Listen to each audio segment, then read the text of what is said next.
5 pola batin yang itu hampir selalu ada pada diri orang-orang yang hidupnya berkualitas. Mau tahu nggak, Bu? Alhamdulillah. Alhamdulillahi haqqa hamdi. Nahmaduhu wa nasta'inuhu wa nastaghfiruh. Wa na'udzu billahi min sururi anfusina wa min sayyiati a'malina. May yahdihillahu fala mudilla lahu wa may yudlil fala hadiyalah. Asyhadu an la ilaha illallah al-malikul haqqul mubin wa asyhadu anna Muhammadan abduhu wa rasuluh al-mab'utsur rahmatan lil alamin. Allahumma salli wa sallim wa barik ala Muhammad wa ala alihi wa ashabihi ajmain. Subhanaka la ilma lana illa ma 'allamtana innaka antal alimul hakim. Rabbi syrah li sadri wa yassir li amri wahlul 'uqdatam min lisani yafqahu qawli. Alhamdulillah. Apa kabar ibu-ibu? Sehat semua? Gimana puasanya? Ini kalau bulan puasa nih ibu-ibu yang paling banyak pahalanya nih. Nyiapin sahur ya. Buat suami, buat anak, Masya Allah. Pagi-pagi udah bangun dan tetap tidak menyurutkan langkahnya untuk datang ke majelis ilmu. Insya Allah. Saya mendoakan mudah-mudahan tiap langkah ibu-ibu dari rumah meniatkan hadir di masjid ini, di majelis ilmu ini, Allah catat jadi penggugur dosa. Insya Allah. Allah catat jadi amal soleh yang berlipat ganda. Amin ya rabbal alamin. Dan kalau bulan puasa nih Bapak Ibu betul-betul lapis-lapis keberkahan ya. Berkahnya Ramadan, berkahnya orang sedang berpuasa. Karena kata Nabi SAW, orang yang sedang berpuasa sampai dia berbuka itu doanya gak tertolak. Ditambah lagi kita hadir di majelis ilmu, di rumahnya Allah. Majelis ilmu juga saat mustajabnya doa. Maka semoga Allah karuniakan kepada kita semua keutamaan itu. Amin. Yuk seperti biasa kita mulai dengan saling mendoakan dulu. Mana tangan kanannya? Usap-usap yang sebelah kanannya. Ya. Ikuti kata-kata saya, saudaraku. Mudah-mudahan Ramadan kali ini semakin berkah, semakin baik, semakin lapang, semakin dicintai Allah, bahagia dunia akhirat. Amin. Gantian yang sebelah kirinya.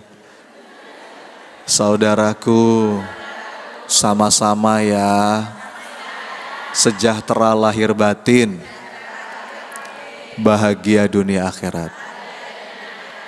Berikan senyuman paling manis buat kanan kirinya, silakan.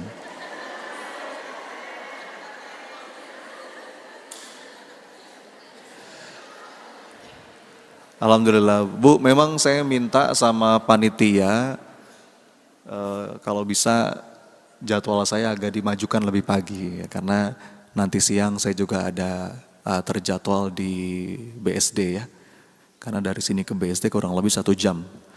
Jadi kita mulai agak pagi jam 8:30, mudah-mudahan ya, 10:30 saya udah bisa jalan ke BSD. Alhamdulillah. Apa yang mau kita bahas pagi ini Bunda? Menata hati. Penting gak menata hati Bu? Kenapa penting?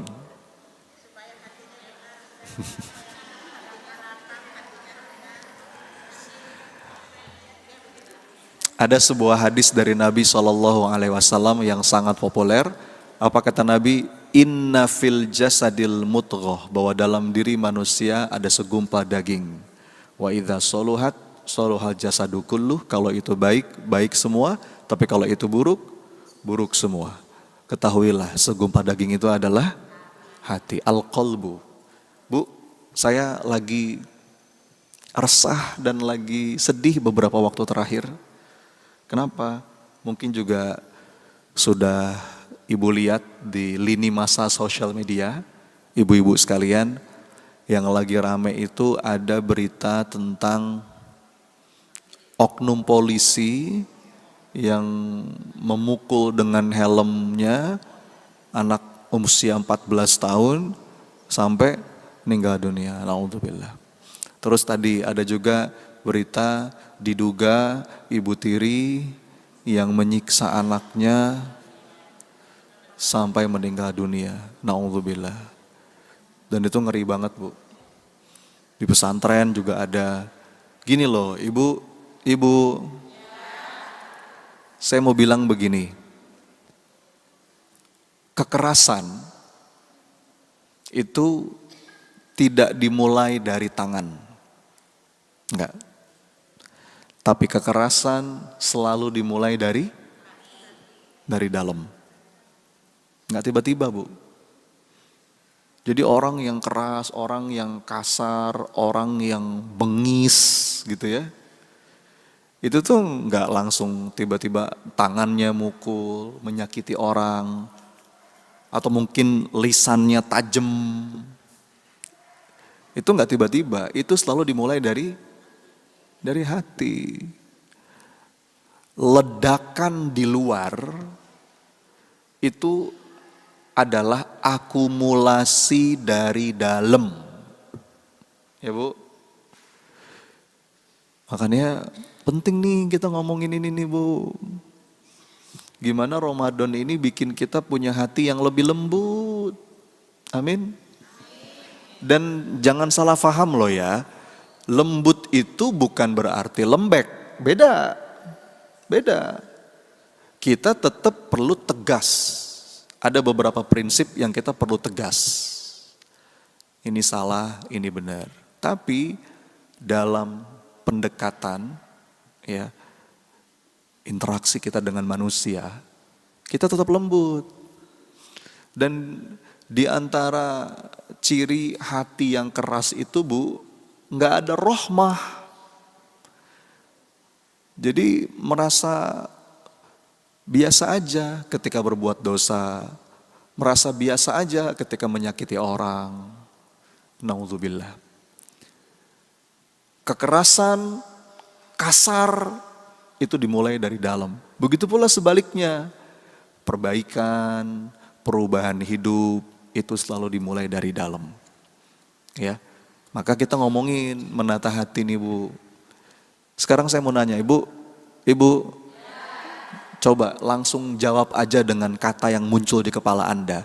Kalau saya nanya, apa sih yang paling ibu-ibu inginkan dalam hidup? Langsung jawab, ayo apa? Tenang, apa lagi?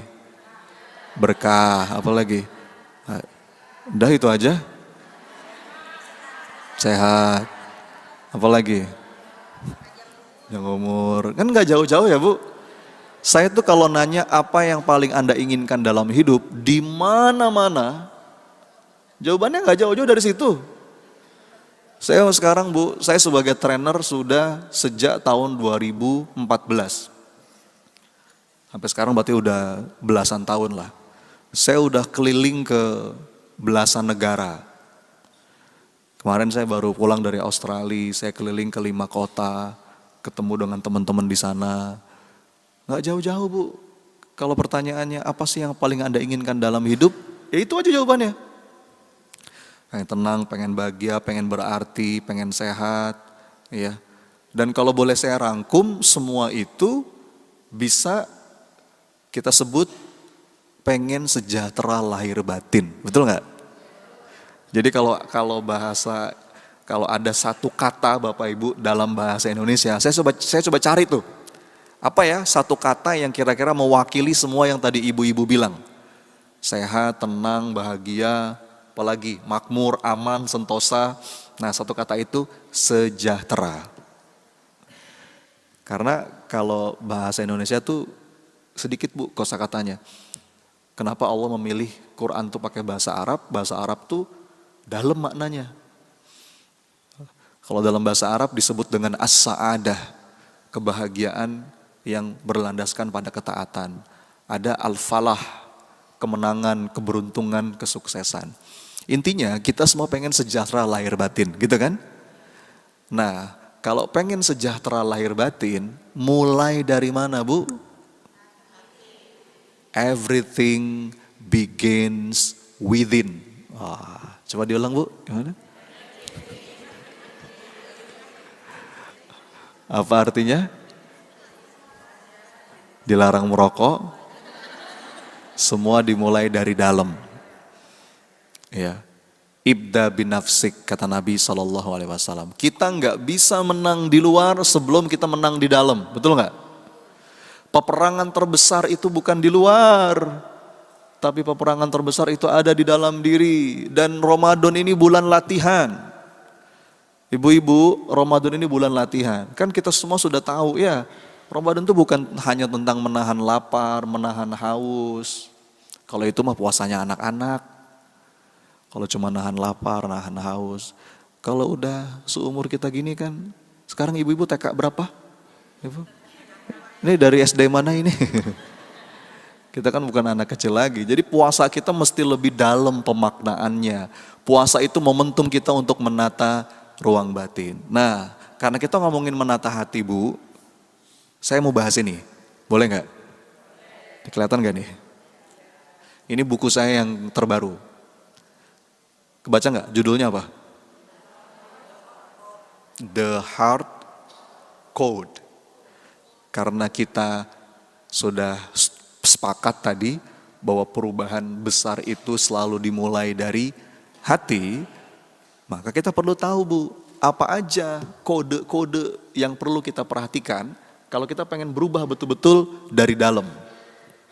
Saya sebut dengan The Heart Code.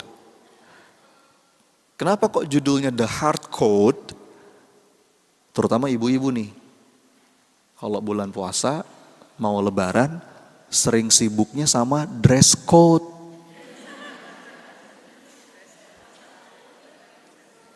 Apa itu dress code, Bu? Gini, ibu-ibu kalau datang ke sebuah acara, nanya apa ke panitia? Mas, Mbak, dress code-nya apa? Gitu nggak? Dress code itu apa sih, Bu? Hah? Dress code itu kan pola berpakaian, betul ya? Ketika ibu tanya tadi, mungkin dijawab sama panitia, Bu, dress code-nya misalnya hitam, atau gamis, kalau pakai gamis warna coklat, Bu, atau bebas, Bu, yang penting sopan. Itu kan dress code. Kenapa ibu perlu tahu dress code? Supaya ibu-ibu selaras kan dengan orang-orang yang ada di acara itu. Nah, itu dress code. Ada yang lebih penting dari sekedar dress code. Apa itu? Saya menyebutnya The Heart Code. Kode hati. Jadi gini, Bu, kenapa disebut Heart Code? Kalau kita perhatikan ya, dalam diri orang-orang yang hidupnya berkualitas, orang-orang yang sejahtera lahir batin, itu selalu ada kode hati yang sama. Ada pola yang sama. Bu, hidup ini tuh ada polanya. Gini ya, sebagai contoh, kalau ibu-ibu perhatikan ada orang-orang sukses, orang-orang berhasil, orang-orang yang berprestasi, orang-orang yang mampu berkarya dengan karya yang hebat, itu ada polanya, Bu. Coba sebutin, kira-kira apa? Prinsip orang-orang yang sukses, orang-orang hebat, apa, Bu? Sebutin. Suka belajar, apa lagi? Disiplin, betul. Apa lagi, Bu? Bekerja keras, apa lagi, Bu? Suka bersedekah. Itu polanya sama, Bu. Itu namanya kaidah. Qawaid. La tabdila li sunnatillah. Bu, jangankan orang-orang sukses, orang-orang gagal juga ada polanya, betul? Apa pola kegagalan, Bu? Males, apa lagi? Hah? Hobinya rebahan, mimpinya miliaran. Tidur Anda terlalu miring, Bung. pengennya yang serba instan gitu kan. Pengennya buru-buru, nggak menikmati proses. Apa Bu? Apa Bu? Hobinya berangan-angan, berhayal. Ada kesamaan pola, betul ya? Nah sama kalau kita ngomongin orang-orang yang sejahtera lahir batin, orang-orang yang hidupnya berkualitas, itu juga punya kesamaan pola hati Bu. Nah itu coba saya susun di buku ini dan kita bahas secuplik ya. Ada kesamaan pola hati. Jadi kalau gini loh, kalau ibu ketemu orang hebat, ada mungkin sosok orang yang ibu kagumi, mungkin ulama, ya, ada ustazah atau ustadz, siapapun lah. Atau kalau kita baca kisah para sahabat, kalau kita baca sirah Nabi Sallallahu Alaihi Wasallam, yang mestinya ibu perhatikan, yang mestinya ibu telaah, itu jangan cuma amalan zahirnya, tapi ini orang gimana ya setelan hatinya gitu loh Bu. Itu penting. Itu penting. Biasanya nih Bu, kebanyakan dari kita, ya terutama saya dulu ya, saya seorang santri Bu dulu, kalau ketemu sama ustadz, ketemu sama guru yang kita kagumi dirinya, yang kayaknya hidupnya tuh lapang, hidupnya tuh barokah, kita tuh pengen kayak dia. Biasanya Bu kalau kita ketemu orang kayak begitu, yang ditanya apa? Ustadz, amalannya apa sih? Gitu gak Bu? Itu pertanyaan bagus sebetulnya. Tapi kadang-kadang kita tuh terlalu fokus sama amalan lahir saja. Misalnya dikasih tahu tuh amalannya, Bu, amalannya ini istighfar ya, sekian ratus kali. Bagus, itu bagus. Bu, amalannya sedekah. Bu, amalannya sholat duha. Bu, amalannya tahajud. Itu bagus. Tapi kadang-kadang kita cuma terjebak pada amalan lahiriah. Kita lupa menelaah setelan hatinya. Ibu, amalannya sama, tapi kalau setelan hatinya beda, itu beda dampaknya. Betul ya? Beda Bu dampaknya. Jadi ibadah hati, setelan hati itu penting. Nah di buku ini saya coba susun, paling tidak Bu, paling tidak, saya coba sederhanakan supaya enak dibaca, paling tidak ada 5 kode hati. Ada berapa? 5 pola batin. Yang itu hampir selalu ada pada diri orang-orang yang hidupnya berkualitas. Mau tahu nggak Bu? Kalau nggak mau tahu nggak apa-apa.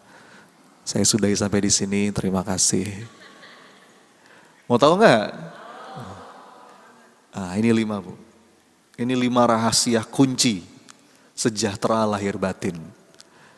Karena kita dalam hidup kadang-kadang perlu tahu tuh Bu, keyword atau password, kode. Nih sekarang kalau saya kasih handphone saya ke ibu, pasti ibu nggak bisa buka. Kenapa coba? Karena ada kodenya, ada passwordnya, ada keywordnya. Nah sama, untuk bisa masuk ke gerbang hati, menuju kesejahteraan lahir batin, itu juga ada kodenya. Dan ini saya nggak ngarang Bu, ini saya nggak ngarang, ini bukan cocok logi, bukan. Saya itu dari dulu diajarin sama guru-guru saya, kalau bikin buku, kalau nyusun materi, kalau menyampaikan sesuatu, itu minimal memenuhi 3 syarat. Apa 3 syarat itu? Ilahiyah, ilmiah, praktis. Coba diulang, apa? Ilahiyah itu apa? Ilahiyah itu mesti ada pijakan dalilnya, ya Bu. Ada dalil Quran, hadis Nabi, nasihat dari para ulama yang itu menjadi dasar dari apa yang saya sampaikan. Jadi ini bukan menurut saya. Bukan menurut saya, bukan. Tapi saya hanya mengutip beberapa kajian dari para ulama, ya. Bagaimana Allah katakan dalam Quran, apa yang Nabi sabdakan, itu satu ilahiyah. Yang kedua apa tadi? Ilmiah tuh bahkan lebih, kalau bisa apa yang kamu sampaikan itu dibuktikan juga secara ilmiah dalam riset-riset kekinian. Kemarin saya ke Australia itu Bapak Ibu ikut World Congress on Positive Psychology. Itu saya nyari dalam rangka nyari ini. Saya belajar betul, ternyata Masya Allah ya, apa yang Rasulullah sabdakan, apa yang Allah katakan dalam Quran, itu banyak sekali yang dibuktikan oleh para ilmuwan. Itu dua ilmiah. Tadi satu apa? Ilahiyah. Yang kedua ilmiah. Nah yang ketiga juga penting. Apa yang ketiga? Praktis. Karena saya tahu jamaah saya kebanyakan emak-emak solehah ini. Ya. Yang kadang-kadang gak suka yang ribet-ribet ya Bu ya. Kan Ibu tuh kalau ke pengajian pengen yang praktis ya Bu. Yang bisa langsung diamalkan gitu kan.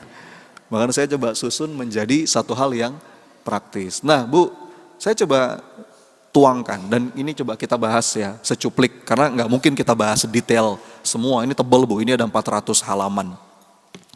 Kita coba bahas secuplik aja. Ada 5 rahasia kunci, 5 kode hati yang ini perlu kita aktifkan, terkhusus di bulan Ramadan ini. Ya. Nah, mau tahu nggak? Apa aja Ustadz kode hati itu supaya gampang diingat? Saya coba susun 5 kode hati itu dalam rumus HEART. Apa rumusnya Bu? HEART. HEART itu apa sih? Kolbu, hati. Ya, jadi nanti pulang dari sini ibu-ibu bawa oleh-oleh apa? HEART. Makanya saya sebut dengan the HEART code. Jadi rumusnya Bu, rumusnya apa? HEART. HEART itu ada berapa huruf Bu? Ada 5. Apa aja? Orang Cibubur asli ya. HEART gitu. Ya, ada 5 huruf HEART. Pokoknya nanti kalau Ibu pengen tahu apa aja Ustadz 5 kode hati, ingat aja HEART. Ada 5 huruf. Nah, kita bahas satu persatu ya. Yang pertama huruf apa? Huruf H. Kode yang pertama itu huruf H. H itu apa Ustadz? H itu healing. Heal. Apa? Healing. Healing itu apa sih? Pulih. Pulih dari luka dan derita. Hah? Jalan-jalan? Nah ini masalahnya. Kacau ini. Orang Indonesia itu mengaburkan makna healing. Sekarang tuh kata healing tuh di lisan orang Indonesia tuh jadi ngaco maknanya. Jadi sempit, direduksi habis-habisan. Seakan-akan healing itu apa? Jangan repot. Posting foto di sosmed, captionnya healing dulu. Repot. Bukan Bu. Healing itu bukan jalan-jalan. Healing itu sebuah upaya untuk memulihkan diri, pulih jiwa raga, pulih dari segala luka dan derita. Bu, itu kode pertama. Healing, pulih. Jadi begini, orang-orang hebat, orang-orang yang berkualitas hidupnya, ya, orang-orang yang sejahtera lahir batinnya, itu bukanlah mereka yang gak pernah jatuh. Bukanlah mereka yang gak pernah hancur. Bukan mereka yang gak pernah patah. Bukan. Bahkan mereka berkali-kali jatuh. Mereka berkali-kali patah. Mereka mungkin berkali-kali hancur. Tapi mereka bisa pulih dari luka dan derita. Mereka bisa bangkit setiap kali jatuh dan mereka bisa bertumbuh setelah patah. Itulah healing. Ya Bu, itu kata kuncinya. Gak mungkin Bu dalam hidup kita gak jatuh. Gak mungkin dalam hidup kita gak patah. Gak mungkin. Saya tahu dari depan nih wajah-wajah patah semua ini. Kita pernah patah Bu pasti dalam hidup ya. Bu, oh jangankan kita, Rasulullah, para nabi, para kekasih Allah, pernah patah nggak hidupnya? Pernah jatuh nggak? Pernah hancur nggak? Pernah sedih nggak? Rasulullah pernah merasa hancur Bu? Pernah. Bahkan Allah katakan dalam Quran, ayatnya begini, fala'allaka bakhi'un nafsaka ala atharihim illam yu'minu bihadzal hadithi asafa. Ibu tahu nggak asafa itu apa? Asafa itu perasaan yang apa ya Bu? Patah, berat, sedih, bercampur marah, jadi satu, dadanya sempit, bahkan Rasul sampai ingin menghancurkan dirinya sendiri. Itu kata Quran Bu. Jadi Nabi aja pernah ngalamin fase itu. Ya. Siapa lagi? Nabi Yakub ketika kehilangan anaknya Nabi Yusuf, sedih sampai matanya tuh putih Bu, saking sedihnya. Nabi Zakaria pernah merasa cemas. Nabi Musa juga pernah merasa berat. Bu, para nabi, para kekasih Allah juga pernah hancur, patah, sedih. Tapi mereka nggak tenggelam dalam patahnya. Mereka nggak tenggelam dalam kesedihannya.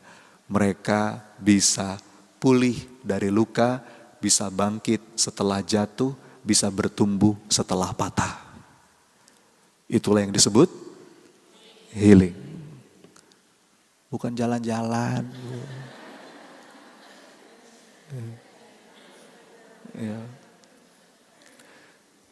Ya Bu ya, itu kata kunci pertama. Jadi Ibu nggak usah menghindar dari patah hati, nggak usah menghindar dari jatuh. Kita akan ngalamin dan kita nggak bisa menghindar.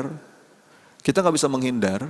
Bahkan kata Allah dalam Quran, am hasibtum an tadkhulul jannah walamma ya'tikum mathalul ladzina khalau min qablikum. Apakah kamu mengira kamu akan masuk surga begitu saja padahal kamu belum diuji? Enggak bisa. Massathumul ba'sa wad-dharra'u wazulzilu. Kita akan mengalami mungkin fase-fase kehidupan yang kita merasa tergoncang. Turbulence, Bu, kalau bahasa penerbangannya itu turbulence. Yang namanya badai kehidupan itu Bu, kita akan ngalamin. Betul ya? Ini wajah-wajah terhempas badai semua, saya tahu ini. Walaupun ada pepatah yang mengatakan badai pasti berlalu. Betul nggak kalimat itu? Betul, tapi belum lengkap. Yang lengkap gimana? Yes, badai pasti berlalu, tapi selama kita masih hidup, begitu satu badai berlalu, nanti ada wajah-wajah pengalaman semua kan? Biasa aja Bu, yang namanya hidup tuh kita jatuh, kita patah, kita mungkin pernah berbuat salah, asal dari situ kita belajar. Ya Bu ya, kita jadi hamba yang lebih baik, lebih bijak, lebih bersih hatinya, lebih matang imannya, dan itulah healing. Kan saya pernah bilang, bahkan kadang-kadang kita perlu patah Bu. Kalau kata Maulana Rumi, you have to keep breaking your heart until it opens. Coba diulang Bu.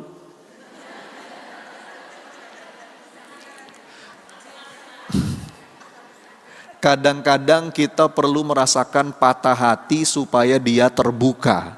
Makanya kalau Ibu lihat, coba deh perhatikan. Ini cover buku saya gambarnya gambar apa Bu? Hati yang apa? Hati yang retak. Tapi dari retakannya itu ada. Kadang-kadang kita perlu patah hati dulu Bu. Setelah hati kita patah, dari celah-celah patahan hati itu masuk cahaya hidayah Allah. Kalau kita belum pernah patah Bu, kadang-kadang hati kita nggak terbuka. Betul nggak? Begitu kita patah, berapa banyak orang yang baru sadar setelah dia bangkrut, baru mau ke masjid misalnya. Berapa banyak orang yang baru sadar setelah dia kehilangan. Ya, jadi kadang-kadang kita perlu patah hati dan itu nggak usah apa ya, nggak perlu anti dengan itu. Nah, itu bagian dari siklus kehidupan. Ya Bu, nah ini catatannya, selama kita bisa pulih, dari luka. Kita bisa bangkit setiap kali jatuh. Dan kita bisa bertumbuh setelah patah. Itu kata coach yang pertama. Nah sekarang pertanyaannya gimana caranya coach? Gimana caranya Ustadz? Supaya kita bisa pulih. Nah ini pembahasannya panjang Bu. Tapi gini, prinsip hidupnya gini Bu. Prinsip healing tuh begini. Ini kalau bahasan tentang healing kan banyak ya. Udah banyak yang bahas lah. Tapi kalau boleh saya ambil intinya. Kapan pemulihan itu bermula? Kapan healing itu bermula? Bu, perhatikan keywordnya.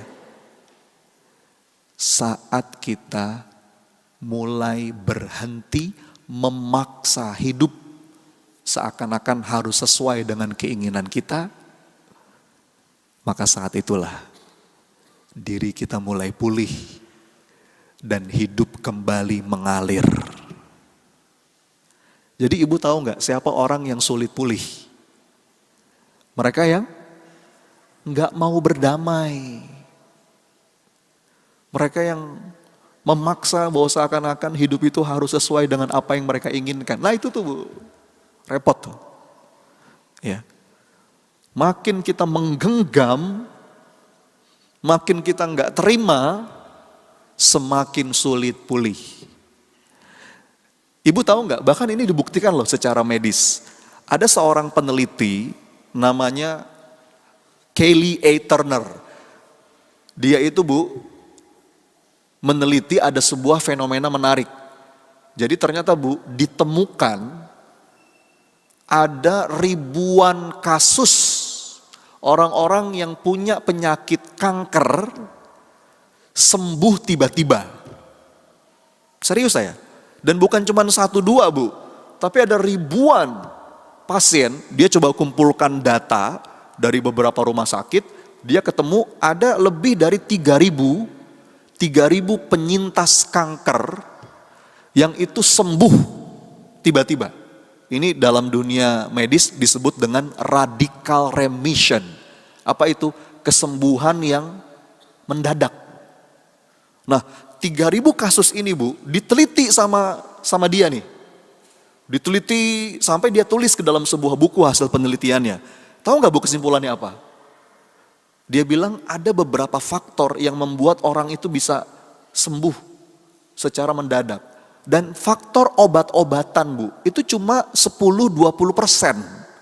Tahu nggak faktor terbesarnya apa? Ternyata polanya selalu sama. Mereka yang sembuh tiba-tiba adalah mereka yang sudah bisa berdamai dengan keadaan. Mereka udah mau menerima sakitnya, mereka nggak menolak sakitnya Bu. Anda lihat, ini menarik Bu. Ini menarik.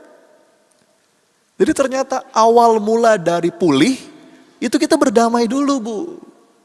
Makin kita nggak mau berdamai, makin kita maksa seakan-akan hidup tuh seharusnya begini. Berpikirnya tuh seharusnya. Nah itu orang yang sulit pulih tuh Bu. Seharusnya dia begitu padaku. Wah repot itu. Seharusnya dia begini, harusnya hidupku begini, harusnya. Orang yang berpikir seandainya, seharusnya, sulit pulih. Ya. Saya jadi ingat kemarin waktu saya di Cirebon Bu. Saya ngisi seminar di Cirebon, banyak pesertanya. Ketika lagi istirahat, saya duduk di meja pemateri gitu ya. Tiba-tiba ada ibu-ibu yang diam-diam menghampiri saya. Dalam hati saya udah suuzon Bu. Ini biasanya mau minta foto nih gitu. Karena yang udah-udah begitu Bu. Kalau ibu-ibu merapat, foto Ustadz kayak gitu tuh. Saya udah berpikir nih kayaknya mau minta foto nih.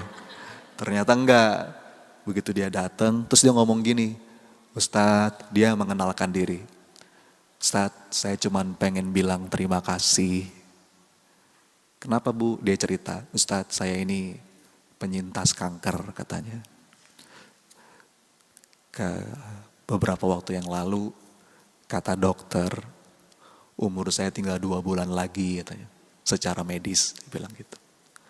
Tapi gak tahu gimana jalannya, tiba-tiba saya diarahkan untuk ketemu konten-konten Ustadz katanya.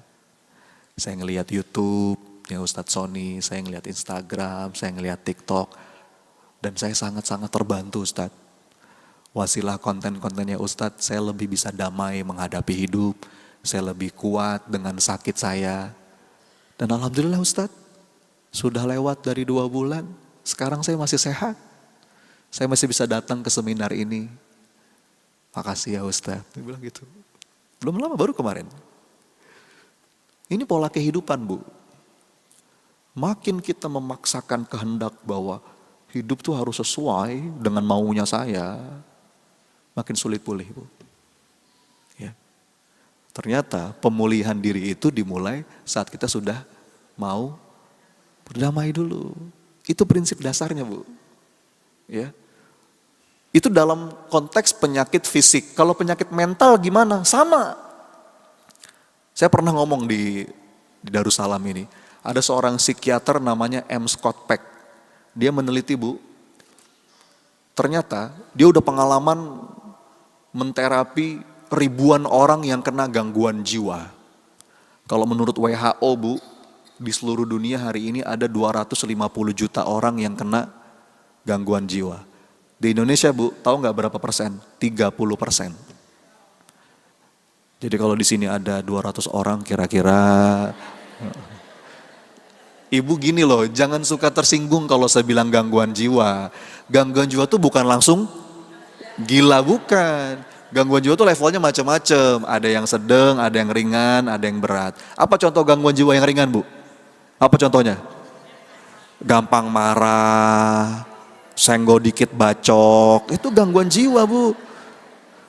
Susah tidur, emosian. Nih ya, saya kasih tahu nih Bu, ada beberapa ciri gangguan jiwa yang jarang orang sadari. Nih saya mau nanya ya, Ibu pernah nggak begini?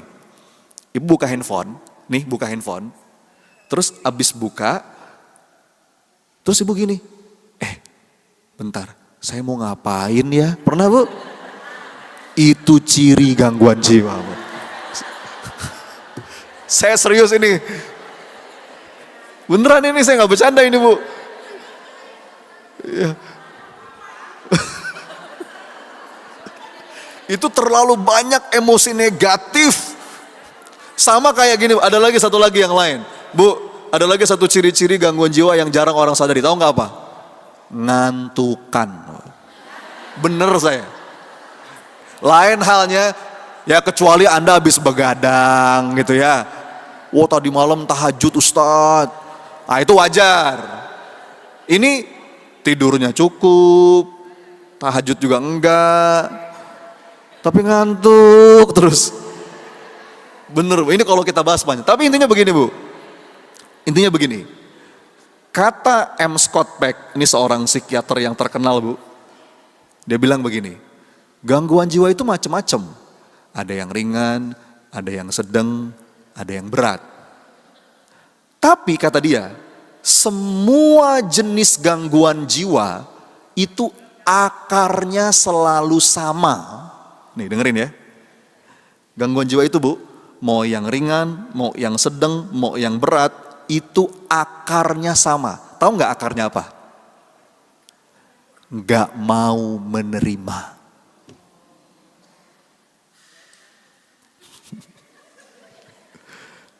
Nggak mau. Bu, makanya saya tuh bilang ya, berkali-kali saya sampaikan. Hati yang ridho, itu tuh besar ganjarnya di sisi Allah. Ini penting Bu.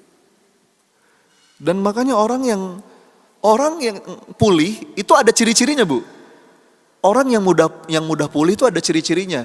Tenang, detak jantungnya tuh pelan, nafasnya melambat, pikirannya gak tegang. Itu ciri-ciri pemulihan mulai terjadi.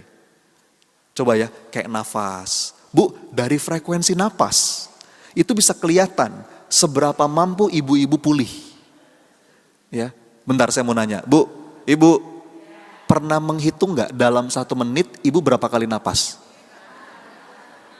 Bu, sekali napas tuh gimana sih? Dikatakan sekali napas? Tarik. Mungkin tahan sebentar, buang. Nah, ada gak yang pernah menghitung ibu 1 menit berapa kali napas? Karena dari frekuensi napas itu kelihatan.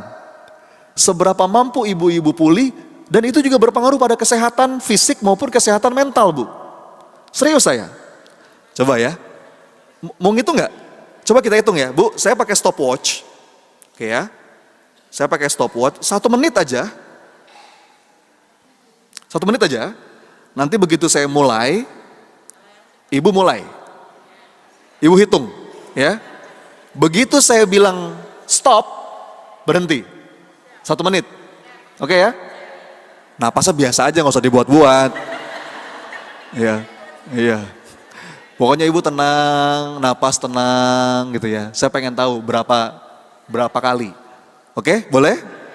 Ini buat teman-teman yang di TikTok juga silakan ikutan ya. Dimulai dari sekarang. Ayo. Nafas tenang aja. Dihitung ya. 1 menit saya pasang stopwatch.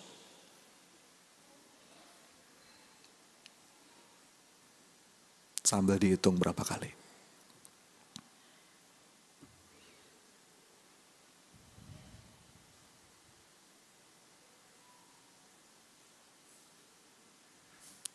Baru 30 detik.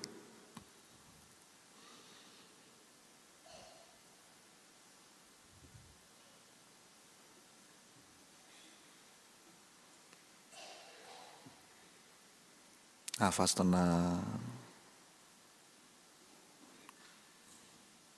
10 detik lagi.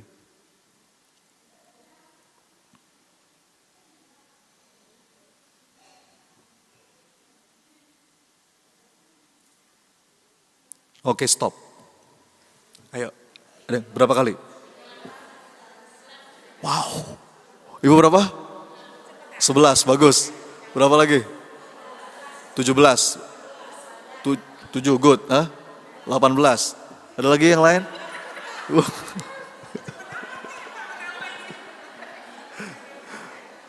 Ibu, baru sekarang saya kasih tahu datanya ya. Normalnya orang, ini orang normal rata-rata, dalam 1 menit itu 12 sampai 20 kali. Itu normalnya orang. Nah, dalam keadaan yang tidak normal, maksudnya lagi marah-marah. Bu, orang kalau suka marah-marah, itu frekuensi nafasnya cepat. Betul nggak? Kan orang kalau marah gimana, Bu? Gitu kan? Iya, detak jantungnya naik. Itu berpengaruh, Bu, pada seberapa mampu ibu pulih. Bahkan kalau kita kaitkan ya, Bu ya. Bisa jadi, Bu. Kalau ibu pengen tahu itu bahkan berpengaruh pada kesehatan. Berpengaruh pada panjang pendeknya umur loh, Bu. Ya kita semua udah ngerti lah, umur di tangan Allah. Tapi kita sedang belajar nih, mengambil ibroh dari alam, ya. Ibu kalau kita lihat binatang ya, kita belajar dari binatang. Misalnya apa? Anjing. Ibu tahu anjing? Anjing itu, Bu, 1 menit 50. Makan cepet kan? Gitu kan ya? Itu anjing. Makannya umur anjing tuh nggak lama, Bu. Berapa sih anjing? Paling 14 tahun ya? Anjing tuh 14 tahun, 15 tahun. Nanti yang lebih sedikit lagi kuda. Kuda itu 1 menit 40, 30, 40. Umur kuda lebih panjang. Kuda tuh bisa sampai 40 tahun kadang-kadang. Nah, yang agak-agak mirip sama manusia itu gajah. Gajah, Bu. Gajah itu 1 menit 20 kali. Mirip-mirip. Makanya umur gajah juga ya 90 tahun ya, Bu ya. 100 tahun. Ibu tahu kura-kura? Kura-kura, Bu. 1 menit 5 kali napas. 5 kali. Makanya umur kura-kura panjang, betul ya? Berapa kura-kura umurnya, Bu? Ada yang sampai 200 tahun, Bu. Jadi ini berpengaruh. Gini loh, semakin sedikit frekuensi napas ibu itu menunjukkan ibu tenang. Ya. Kita bisa loh, Bu, 1 menit cuma 6 kali napas bisa. Gimana caranya? Nih rumusnya, Bu, ya, ini bisa dipakai. Ini ibu latih. Ibu latih. Rumusnya itu 4-2-4. Berapa rumusnya? Maksudnya apa, Ustadz? 4-2-4. 4 detik ibu tarik napas. 4 detik.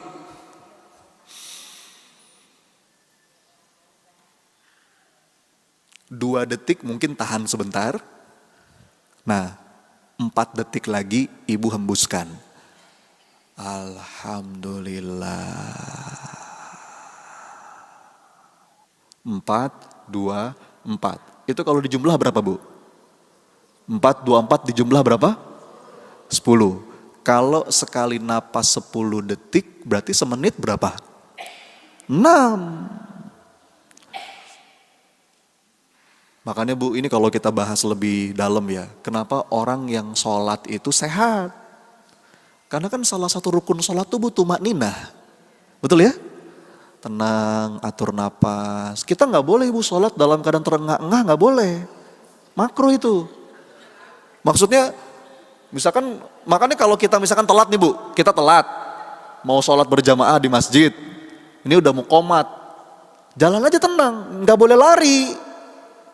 Karena kalau nanti kita lari, begitu sholat, terengah-engah. Nanti nggak dapat tumakninahnya. Jadi, Bu, poin saya begini, ini penting. Makanya, Bu, apalagi kalau kita bahas hakikatnya ya, Bu, napas itu hakikat kehidupan. Ini kunci penting supaya kita mampu healing, mampu pulih. Makanya kalau ibu terapi mental, terapi apapun lah, kan sekarang macam-macam terapi tubuh ya, pasti semua terapi itu menggunakan pendekatan napas. Kalau dalam bahasa Arab, napas itu kan nafasun. Dan itu dekat dengan nafas, nafas itu jiwa.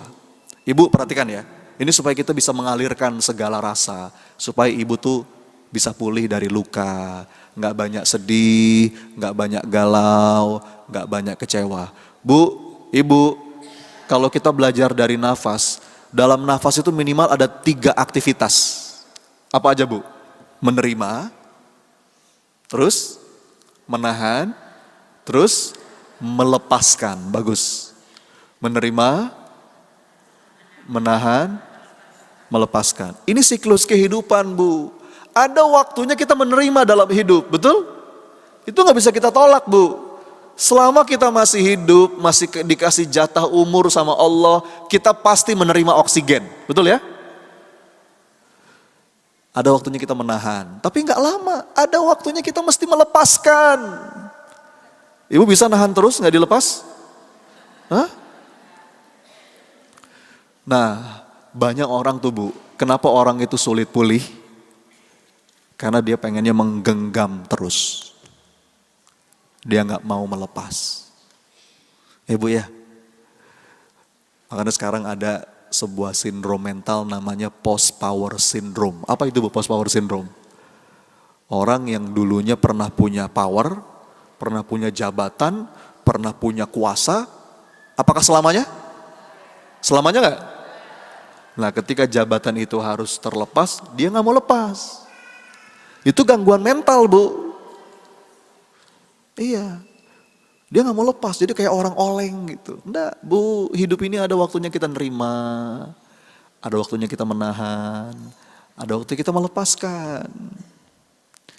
Makanya, Bu, dari dulu saya diajarin sama guru-guru saya, dan sampai sekarang saya pakai. Saya tuh kalau lagi punya sesuatu, lagi dititipin sama Allah, aset, punya ini, punya itu. Saya selalu bilang sama anak-anak saya tuh, Bu, kalau beli sesuatu ya, mungkin lagi dikasih rezeki bisa beli tanah, bisa beli ini. Saya bilang sama anak-anak saya kumpulin anak-anak saya, nak, dengerin. Ini bukan punya Abi, ini bukan punya kita, ini titipan dari Allah. Tugas kita itu selama kita masih dititipi, jadikan ini sebagai amal soleh. Dan ini gak selamanya. Ya. Ada waktunya nanti ketika sang pemilik sejatinya ngambil, kita enteng aja Bu. Karena salah satu sumber penderitaan itu kita melekat, merasa memiliki. Enggak Bu. Hari ini episodenya lagi dititipin, satu hari mungkin ada waktunya lepas. Biasa aja, ada orang mendekat, ada waktunya orang menjauh. Dan healing itu terjadi saat kita mau mengalirkan. Sebagaimana kalimat dari Imam Asy-Syafi'i, da'il ayyama taf'alu ma tasha'u watib nafsan idza hakamal qada'u wala tajza' li nazilatil layali famali hawadisid dunya baqa'u. Alirkan, alirkan. Biarkan hari-hari itu berganti, bergilir, roda itu berputar, musim itu berganti. Nafas itu Bu, siklusnya jalan terus. Ya, alirkan, jangan ditolak. Nah, kalau kita sudah bisa mengalirkan, di situ kita mulai pulih. Ya, kita nggak memendam rasa, kita izinkan dia hadir. Ada waktunya rasa kita nggak enak, nggak nyaman, terima itu, izinkan itu. Itulah hakikat kehidupan. Allow yourself to be human. Rasakan. Dan gak usah buru-buru juga pengen hilang. Nikmati prosesnya. Semakin kita buru-buru, maksa itu namanya, makin susah. Pelan-pelan, relakan. Dan bahkan ujungnya nanti kita akan rayakan. Kalau saya punya rumus Bu, rumusnya itu sir. Coba diulang, apa? R-nya ada 3. Sir. Apa itu sir? Yang pertama, sadari, izinkan, rasakan, relakan, rayakan. Nah, coba diulang. Apa? Sir. Apa itu sir? Sadari, izinkan, rasakan, relakan, rayakan. Nanti kapan-kapan kita bahas di lain kesempatan Bu. Ini pembahasan tersendiri tentang healing. Jadi yang pertama sadari aja Bu, kalau ibu lagi gak enak hati, ibu lagi sedih. Akui, sadari itu Anda ngaku. Anda akui itu. Ya Allah, berat rasanya, ya Allah aku capek. Oke, sadari aja. Ya. Lalu izinkan pelan-pelan, tapi aku izinkan ini hadir ya Rob. Makin Anda nolak, makin berat. Allow yourself to be human. Lalu rasakan, dalam setiap emosi itu pasti ada pesan. Dalam setiap keadaan yang gak enak itu ada pesan dari Allah. Kalau kata Maulana Rumi, setiap luka itu membawa pesan. Dengarkan, listen to your heart. Lalu pelan-pelan nanti kita relakan dan ujungnya kita rayakan. Ibu pernah gak ngalamin, ini kan dari wajah-wajahnya wajah pengalaman semua ya. Pernah gak ngalamin ada sebuah keadaan yang dulunya ibu sesali, dulunya ibu sedihkan banget. Tapi ternyata seiring waktu berjalan keadaan itu menjadi keadaan yang paling Anda syukuri. Pernah Bu? Terus kita ngomong gini, oh untung dulu saya begitu. Kalau dulu saya gak begitu, sekarang saya gak begini. Pernah Bu? Nah kalau Anda udah bisa ngomong kayak begitu, itu Anda sudah sampai pada tahap merayakan. Hikmahnya udah mulai tersingkap. Dan hikmah tuh gak langsung kelihatan Bu kadang-kadang. Kalau hikmah langsung kelihatan, di mana letaknya iman? Orang-orang beriman itu Bu, mungkin dia belum ngelihat, tapi dia yakin. Ini pasti ada hikmahnya ya Rob. Ini pasti baik pada akhirnya. Oke? Bungkus? Itu baru huruf yang pertama tuh. Apa huruf yang pertama? H. Apa itu H? Apa itu healing? Pulih dari segala luka dan derita. Jadi ibu-ibu habis ngaji di Darussalam jangan lagi ngomong healing jalan-jalan Ustaz. Repot ini. Ya. Huruf kedua, apa huruf kedua? E. E itu Bu dalam bahasa Inggris ya. Karena ini bahasa Inggris semua nih Bu, tadi healing, yang kedua E. E itu enlightenment. Apa Bu? Gini bahasa gampangnya, apa itu enlightenment Ustaz? Enlightenment itu jiwa yang tercerahkan dan penuh makna. Enlightenment. Jadi ini biasanya urutan Ibu. Orang itu setelah dia luka, dia jatuh, terus dia bisa pulih, Setelah dia pulih, biasanya dia akan tercerahkan. Dia melihat hidup dengan cara yang berbeda. Bu, gini ya, biasanya orang itu kalau sudah pernah kena masalah, dia akan lebih bijak, betul nggak? Dia akan lebih matang. Bu, orang itu biasanya kalau sudah pernah jatuh, dia nggak mudah menghakimi orang. Bu, makanya orang kalau masih suka gampang menghakimi, gampang ngomentarin orang, belum ngalamin biasanya, Bu. Orang kalau sudah pernah ngalamin, Bu, terus ngelihat orang jatuh, dia bisa wise. Oh, ya. Lebih matang. Ya. Jadi enlightenment itu kalau bahasa gampangnya, hatinya mulai melembut. Makanya saya bilang tadi, setelah healing, itu biasanya kalau dia mampu pulih, melembut. Dia lebih bisa menemukan getaran. Setelah patah hati tadi, Bu, jadi bercahaya. Apa ciri-ciri orang itu hatinya lembut, Ustadz? Nih, ini penting, Bu. Yang pertama, sambil dicek ya, ciri-ciri ini ada nggak dalam diri kita? Ciri pertama orang itu hatinya lembut, Bu, disebut enlightenment, hatinya lembut. Dia mudah menemukan getaran. Ya. Kalau kata Allah dalam Quran, yang mana ayatnya Ustadz? Innamal mu'minuna alladzina idza dzukirallahu wajilat qulubuhum. Di antara ciri iman kita hidup, hati kita lembut, itu apa? Mudah bergetar ketika mengingat Allah. Nah, tes, Bu. Ibu pernah nggak satu momen tiba-tiba lagi zikir tuh nangis? Pernah, Bu? Baca Quran tiba-tiba kok kayaknya bergetar. Itu tanda iman hidup, hati lembut insya Allah. Justru, Bu, bahaya kalau kita udah mulai kehilangan rasa. Kan saya sering dapat curhat tuh dari jamaah. Ustadz, kenapa ya Ustadz? Saya tuh kayaknya ibadah tuh hambar. Doa tuh gak ada rasanya. Bu, itu hati-hati. Itu perlu segera kita sadari. Jangan sampai itu jadi tanda-tanda hati yang mengeras. Karena sebaliknya, Bu, hati yang mengeras itu gak bisa merasakan getaran. Ya, Bu, gak bisa merasakan getaran. Kalau kata Imam Ibnul Qayyim Al-Jauzi, dia bilang begini, minimal temukanlah getaran hatimu di 3 tempat. Ini minimal, Bu. 1, ketika engkau di majelis zikir, di majelis ilmu seperti ini. Yang kedua, ketika engkau berinteraksi dengan Quran, engkau baca Quran atau engkau dengarkan Quran. Yang ketiga, ketika engkau menyendiri berdoa kepada Allah.